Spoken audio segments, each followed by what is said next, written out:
The sweep feature is one of the basic features available in SolidWorks that allows you to generate solid geometry. It can be used to create simple geometry as well as complex shapes. A sweep is composed of two items, a profile and a path.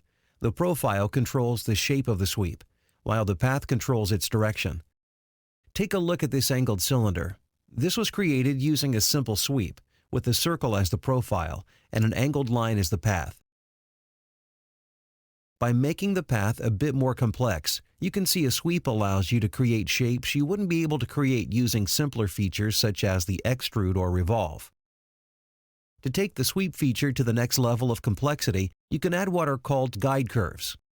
These curves control the size of the profile as it's swept along the path. Here, for instance, the elliptical profile varies in size along the path because it's controlled by a guide curve. Although only one guide curve is used here, you can have as many guide curves as you need. We'll be taking a look at how to use sweeps in the next few lessons. We'll begin with a basic sweep that incorporates some advanced options such as guide curves and end tangency as we go along.